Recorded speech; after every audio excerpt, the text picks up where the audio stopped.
નમસ્કાર મિત્રો, અંબા ફાર્મસીમાં વધુ એક વખત આપ સૌનું હાર્દિક સ્વાગત છે.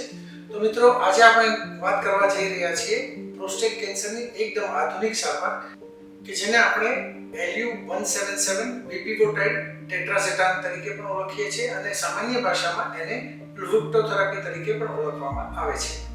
તો મિત્રો, વાત કરીશું શું છે LU-177 બીપીવોટાઇડ ટેટ્રાસેટાન મેડિસિન. આ મેડિસિનને આપણે રેડિયો એક્ટિવ મેડિસિન તરીકે પણ ઓળખીએ છીએ અને જેને રેડિયો ફાર્માસ્યુટિકલ તરીકે પણ ઓળખવામાં આવતી હોય છે. તો આ મેડિસિનના મુખ્યત્વે બે ભાગ પડતા હોય છે.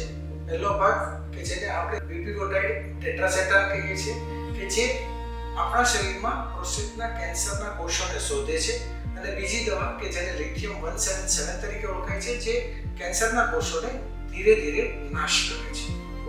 તો મિત્રો, હવે વાત કરીશું આપણે આ દવા આપણા શરીરમાં કેવી રીતે કામ કરે છે. તો આ દવાનો ઉપયોગ મુખ્યત્વે હોસ્પિટલમાં ન્યુક્લિયર મેડિસિન વિભાગ દ્વારા કરવામાં આવતો હોય છે. આ દવાને ડાયરેક્ટ આઈવી ઇન્ફ્યુઝન્સ દ્વારા પેશન્ટ્સને આપવામાં આવતી હોય છે.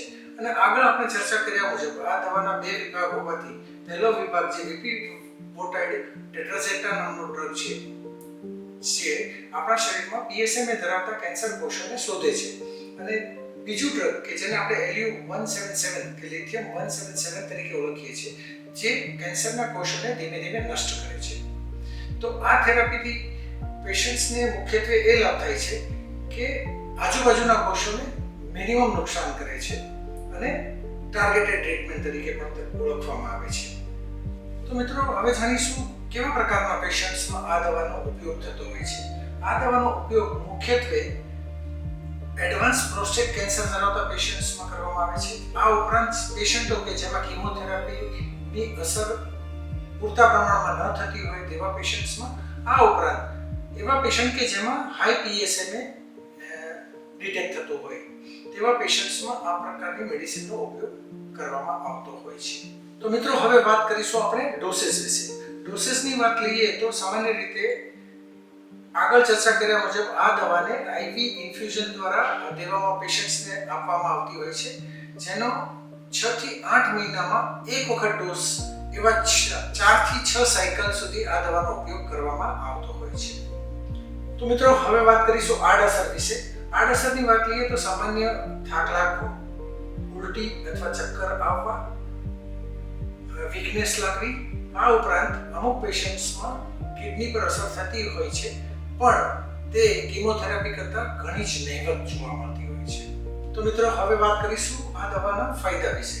આ દવાના ફાયદા જોઈએ તો આ દવા ટાર્ગેટેડ મિશન પર કામ કરતી હોય આજુબાજુના કોષોને ખૂબ જ નહિવત નુકસાન કરતું હોય છે. આ ઉપરાંત દુખાવો ઝડપથી ઘટાડો કરતી હોય છે, પેશન્ટ્સની જીવનની ગુણવત્તામાં પણ વધારો કરતી હોય છે અને સર્વાઇવલ ટાઈમમાં પણ જેને કારણે વધારો થતો હોય છે. તો મિત્રો, આ વિડીયો જોવા બદલ આપ સૌનો ખૂબ ખૂબ આભાર. અને જો તમને આ માહિતી ઉપયોગી લાગે તો વિડીયોને લાઈક કરવાનું ભૂલશો નહીં અને તમારા મિત્રોમાં અચૂકપણે શેર પણ કરજો. અને જો તમને આવી જ નવી દવાની માહિતી મેળવવા માંગતા હોય તો અંબા ફાર્મસી ચેનલને અને અંબા હોસ્પિટલ ચેનલને સબસ્ક્રાઇબ કરવાનું ભૂલશો નહીં. અને જો તમને કોઈ નવી દવાની માહિતી મેળવવા માંગતા હોય તો આ વિડીયોની કોમેન્ટમાં જરૂરથી લખજો, જેને કારણે અમે તે દવાને આવતા અંકોમાં સામેલ કરી અને તમને જરૂરી માહિતી પૂરી પાડી શકીએ. તો મિત્રો, આજના એપિસોડમાં આપ સૌને જોઈને ખૂબ જ આનંદ થયો અને ફરી મળીશું નવી દવાની માહિતી લઈને. ત્યાં સુધી આપ સૌ મિત્રો તંદુરસ્ત રહો, સ્વસ્થ રહો અને હસતા જરૂર રહેજો.